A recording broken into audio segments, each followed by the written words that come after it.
Estás escuchando Milenio 3, por Ayuca Náutica. 3 y 7 minutos, sí, era nuestro compañero Carles Francino haciendo una emisión histórica a través de lo que parecía que iba a ser un mundo nuevo. Ahí es nada, ¿eh? Un mundo nuevo, un mundo virtual, un mundo donde ser aquello que quizá no hemos podido ser, un mundo donde los sueños se convertían en píxeles y en 3 dimensiones, un mundo que se iba a comer al mundo casi real. Algunos popes del mundo digital lo llegaron a decir. Nada iba a ser igual a partir de Second Life. Y la gente, bueno, pues se metió allí como loca a hacer todo tipo de historias. Y me decía nuestro cronista digital Diego Marañón que poco menos parecía Pripyat y todo eso. La sensación de abandono. Hace muchos años, como tantas cosas que yo le oigo siempre primero a Santiago Camacho, hace muchos años, y siempre Santi Camacho, me dijo, Iker, un día hay que hablar del cementerio de elefantes, que ya es internet, y esto igual era el 2002, el gran cementerio de los elefantes. Cronista en lo digital, ¿qué pasó con la revolución, por ejemplo, de Second Life? Y Wikileaks. Es que Wikileaks hace un año cambió el mundo, decían. Se ha quedado en nada, en agua de borrajas. ¿Por qué? ¿No interesa? Diego Marañón, compañero, buenas noches. Hola Iker, buenas noches, ¿qué tal? Tú me decías algo parecido, con varias historias, pero esa es la sensación, ¿no? El Second Life iba a ser esa gran revolución, casi pues como el motor de agua para el combustible, las historias de el gran Vázquez Figueroa, pero eso, en los píxeles. Y qué rápido se murió la cosa de alguna forma, ¿no? Pues sí, la emisión que escuchábamos de Carles Francino era del 20 de diciembre de 2006. En 2006 precisamente fue cuando empezó el gran boom de Second Life, aunque ya se había creado 3 años antes por la empresa, por los laboratorios Linden. Y bueno, Second Life era un mundo alternativo en el que te permitía crear tu propio avatar, te permitía vivir una segunda vida, tenía su propia moneda, su propia red de finanzas, los famosos dólares Linden. ¿Propia moneda? Sí. Tú recordarás que todos los diarios, todas las televisiones, hubo un momento en el que abrían con la noticia, en el que se le dio muchísima cabida, ¿no? Y mucho bombo, y parecía que Second Life iba a revolucionar nuestra manera de interrelacionarnos, ¿no? En Internet y bueno, prácticamente iba a ser el recurso del futuro, la herramienta que iba a decidir y a condicionar nuestra vida, nuestra forma de comportarnos en Internet. Bueno, es más, creo que tienes opiniones de aquellos días como de un gran fervor, ¿no? Con popes del mundo digital que decían que preparaos, que la vida real va a ser esto. Sí, lo decía, por ejemplo, Carlos Barrobés, que es asesor de multinacionales, experto en innovación e impulsor de diversos proyectos sociales. Si quieres, lo escuchamos. Y ahora mismo, este nuevo tipo de tecnología sin duda provocará un cambio social en la manera de relacionarse las personas, en la manera de pasar su tiempo libre y, sin lugar a dudas, en la manera de realizar transacciones económicas. Y esto va más. En unos años, con la capacidad de proceso de los ordenadores, sin lugar a dudas, esto va a ser muy parecido a tu vida. Diego, ¿y qué pasó? Fíjate, los datos hablan por sí solos, Iker, tanto en el ascenso como en la caída. Second Life, en 2007 pasó de 450.000 usuarios a 4 millones. Al año siguiente esas cifras cayeron un 40%. Las empresas que habían invertido un montón de dinero en estar presentes en Second Life tuvieron que irse con el rabo entre las piernas a causa de que allí empezaba a escasear la audiencia. Escaseaban los usuarios y si no había público potencial a quien hacer llegar ese mensaje no tenía ningún sentido tampoco. O sea, se presentaba un producto, mundo virtual, presentamos, no sé, un modelo de coche, no había nadie. Exactamente, fíjate, en verano de 2007 la revista Wired publicó un artículo que se llamaba Planeta Vacío. Planeta Vacío. Exacto, y que revelaba que hasta un 85% de los avatares, de los personajes, ¿no?, de las identidades que se habían creado en Second Life por los usuarios, ya en 2007 el 85% de esos avatares habían sido abandonados. Así que, fíjate, lo decía muy bien un ejecutivo de una compañía de refrescos que sus declaraciones dieron la vuelta al mundo, que dijo que tras entrar en uno de los hoteles virtuales de Second Life, que aquello parecía el Hotel del Resplandor. Diego, oye, quería preguntarte una cosa. Toda esta gente, que hubo unos cuantos que se hicieron millonarios en Second Life, millonarios en dólares de verdad, no solo en dólares Linden, sí. Haciendo, yo que sé, diseño de muebles, diseño de modas, servicios de todo tipo dentro de... ¿Esto se sabe algo de ellos? ¿Han retenido su fortuna? Porque en este caso, Santi, y amplío la pregunta de Diego, la pregunta de Santi, claro, no es solo un poder oculto, sino que parece que a veces es evidentemente el propio público el que en apenas meses recoge algo con un fervor sin precedentes, pero ¿y es posible que el propio público, sin ser teledirigido, sino por propia iniciativa, ahora estamos viendo muchas cosas de propia iniciativa que van a ser un cambio radical, yo creo, en la historia, pero que se fue todo el mundo porque sí, o se ha especulado con que hubo algo más? Sí, exactamente. Yo creo que fue una mezcla un poco de todo. Yo creo que la opinión general y lo que se recogió en artículos como el de Wired y después en otros que publicó, por ejemplo, El País, era una sensación de que después de que tú pasabas varias horas en Second Life, que veías cómo funcionaba, que te acostumbrabas a la interfaz, a moverte en esos mundos, la verdad es que tampoco había mucho más que hacer allí. O sea, no tenía mucho recorrido. Y precisamente hace solamente unos minutos lo comentaba con Guillermo León y me comentaba él que la crisis económica que sufrimos había tenido también mucho que ver en el declive de Second Life, ¿no? Que él había conocido pues a gente que se dedicaba a diseñar escenarios para Second Life y que ante la falta de respaldo de alguna empresa grande, pues todo aquello se vino abajo, ¿no? O sea, es como un sueño que se quedó, como decíamos, como la ciudad de Pripyat, más o menos. Exactamente, se redujo a cenizas. Había de todo, presentaciones de libros que de se todo. hacían en Second Life, presentaciones de cualquier producto que se quería vender. Y crecía y crecía exponencialmente. Sí, incluso la nave del misterio tuvo su espacio. Tuvimos, por ahí me pasé yo a ver, estaban colgados nuestras fotos. ¿Y conspiración en algún sentido oculta? ¿Había algún interés para que todo eso se callase o no? No parece que en el caso de Second Life haya habido conspiración más allá que de unas determinadas circunstancias que no ayudaron, ¿no? En ese sentido y en ese momento en el que se le dio tanto bombo a mantener esa expectación. Sí que lo ha habido en otros casos que además los tenemos muy presentes y los estamos viviendo. Por ejemplo, Eran confidenciales, secretos, pero ahora estos papeles dejan al desnudo el lado oscuro de la diplomacia estadounidense, con mensajes nada diplomáticos sobre muchos líderes mundiales. The Guardian, Le Monde, The New York Times, El País y Der Spiegel no solo publican esas descalificaciones, también documentos que cuestionan la política exterior de la Casa Blanca.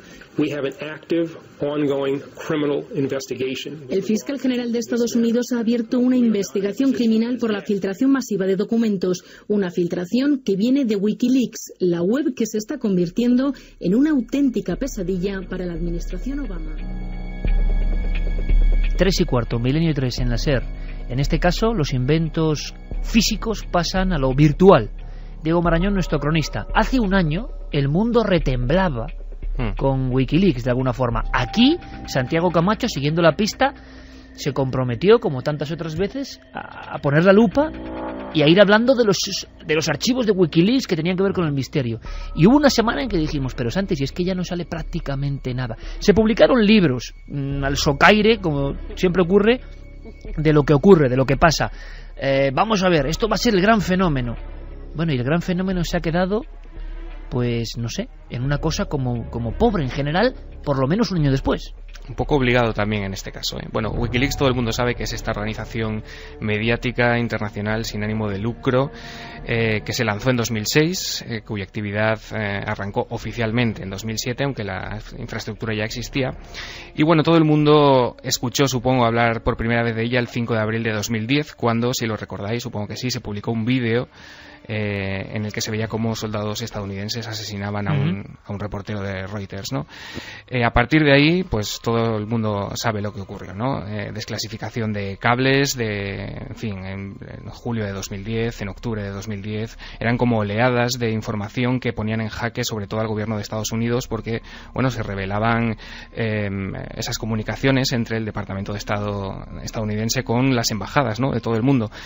¿Qué ocurrió? Además de capítulos dignos de películas como Misión Imposible, que incluían como archivos encriptados en calidad de casi seguros de vida, ¿no? de la propia página, archivos que pesaban más de 1 giga, cifrados y codificados con una tecnología que lo hacían pues muy interesante, ¿no? Y muy propenso a la conspiración.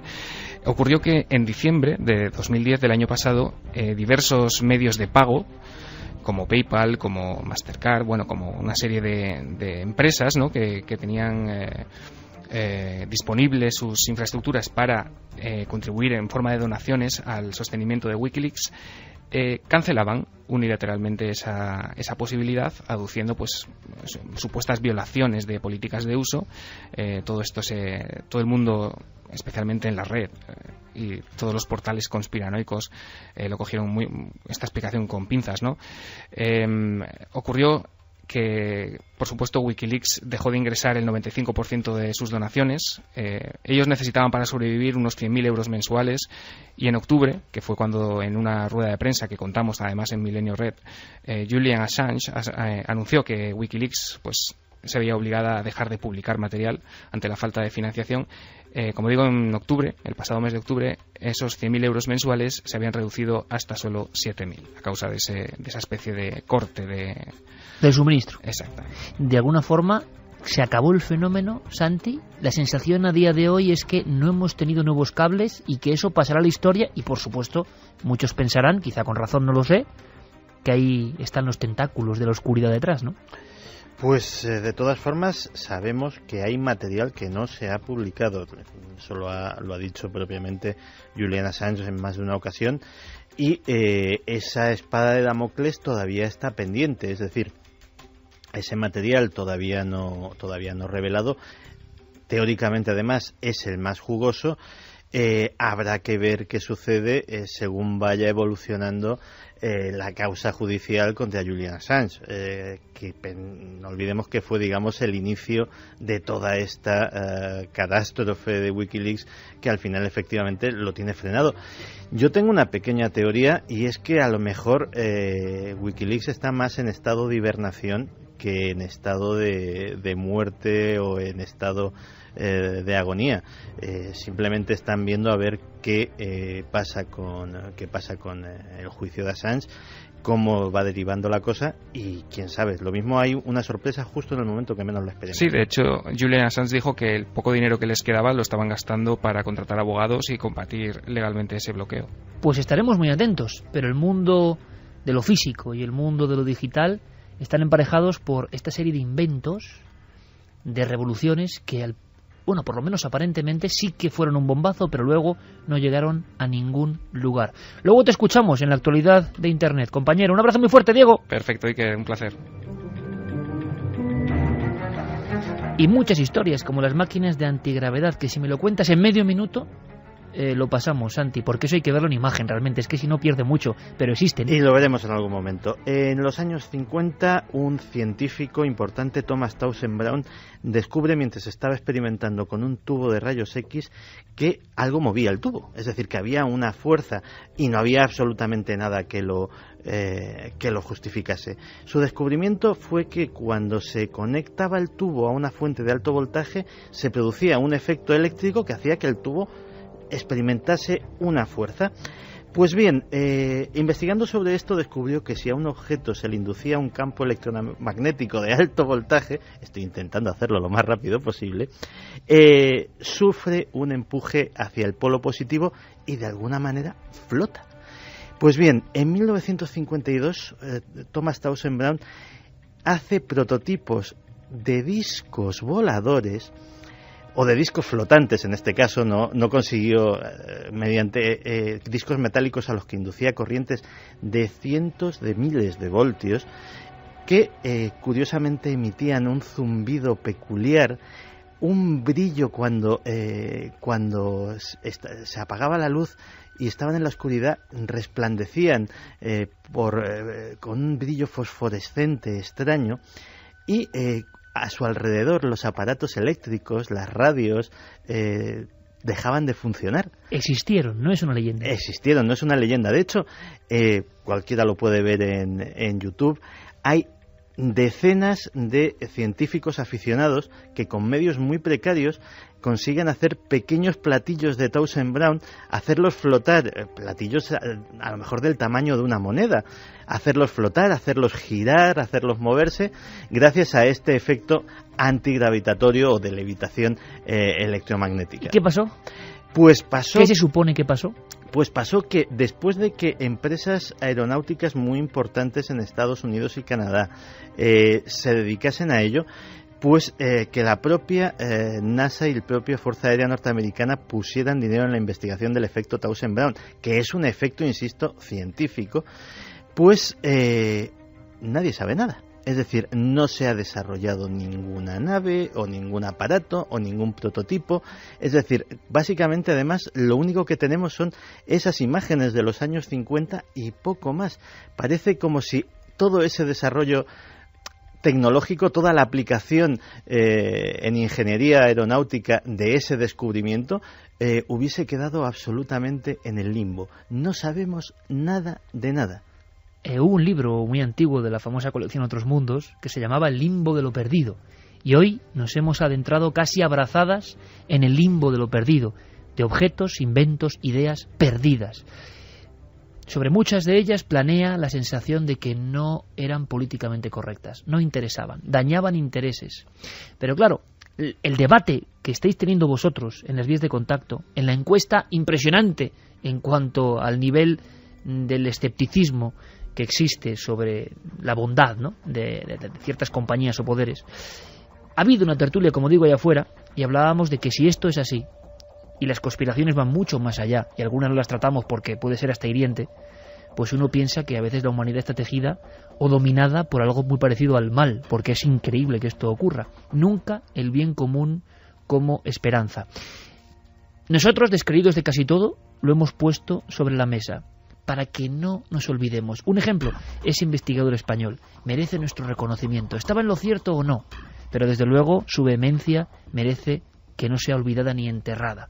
La sensación de que detrás de esto hubo mucho más en juego. ¿Y por qué no terminamos, antes de pasar a la proyección, tenebrosa la de hoy, sobre sonambulismo? ¿Por qué no terminamos como mejor ribete colofón con vuestras opiniones? Pues vamos con ellas. Gemma Cristina Navas nos decía que en Second Life no solo hay un mundo comercial, puede que ese no haya funcionado, pero sí hay un mundo personal donde poder aprender a hacer cosas. Hay muchos grupos de ayuda. Esa es la parte de Second Life que no se conoce y que por mi parte se debería dar a conocer en vez de enfocarlo a un mundo de negocios o lucrativo. Pues mira, lo acabas de hacer, lo acabas de dar a conocer a miles y miles de personas. Ángel Verdejo dice, ahora también está el World of Warcraft, el Diablo, Star Wars, montones de juegos multijugador donde creas un avatar que es un yo superior o lo que a ti te gustaría ser. Maribel Romero, Second Life existe y los Linden también. Para mí es algo genial. Tengo a gente con la que hablo a diario y puedo hacer lo que en mi vida real no puedo. Esos avatares son alters, o sea, de las mismas personas. O sea, que vemos que todavía hay gente que está ahí. Sí, pero es como vivir otra vida, ¿no? Que no es la tuya. Raquel Mejías Laguna dice, en Second Life podías hasta quedarte embarazada. Era muy fuerte. ¿Que te podías quedar embarazada en Second Life? Mira. Madre mía. Iván García, casualmente, Julian Assange es detenido por abuso sexual. No me lo creo. Hay algo oscuro detrás. Y seguimos con los inventos. DGP dice, buenas, un buen programa, felicidades Iker, y animo a la gente que muchos nacieron para ser rebaño, pero unos pocos para ser pastores. Un saludo. Gloria, por favor, hablar del cáncer y los descubrimientos de Reich Hammer, que están siendo silenciados por las farmacéuticas. Pues tomamos nota, claro que sí. Carlos nos dice, el invento de Vázquez Figueroa consiste en conseguir las 8 atmósferas necesarias para que se produzca la osmosis inversa en una planta desaladora a través de la presión atmosférica, que es gratis. El problema es que para eso hay que construir una planta bajo tierra, que es igual a mucho dinero, y bombear el agua hasta la superficie, que es igual a tanta energía como la que se ahorra. Anubis, ojo con la terapia de Brum, que todo indica que no consiguió curar a más de 2 pacientes y dudosos. Gabriel Portero, una vez más la raza humana demuestra que somos la peor especie viva sobre la Tierra. Esto es indignante. David nos dice, no sé si recordáis el muchacho español que sacó de la manipulación basura orgánica combustible. Se dice que lo compró una patente alemana. Alberto de Bilbao, impresionante narración la de Alberto Vázquez Figueroa, impresionante lo del agua y toda la sombra que hay a su alrededor. Increíble, saludos milenarios. David nos dice, Iker, llévalo un día cuarto milenio y que haga este hombre una demostración pública con una máquina a escala pequeña, será un bombazo. Bueno, pues lo intentaremos, claro que sí, claro que sí. Gracias por toda vuestra aportación, que es maravillosa. ¿Por qué no proyectamos de alguna forma? ¿Por qué no nos marchamos a una vieja sala de cine? Sigue la encuesta igual, con el mismo porcentaje, es asombroso. Sí, varía muy poquito, pero siempre hacia más. Hacia más todavía. La semana, sí. Ahora mismo es 96,9% que opinan que el poder ha ocultado inventos que pueden ser beneficiosos para la humanidad, frente a un 3,1% que opina que no nos ocultan esos poderes. Pueden seguir votando, pueden seguir escribiéndonos a las vías de contacto, milenio3 con número @cadenaser.com, también www.cadenaser.com, nuestro Facebook, Twitter, Google Plus, y que sorteamos 3 ejemplares de La Almería Extraña de Alberto Cerezuela.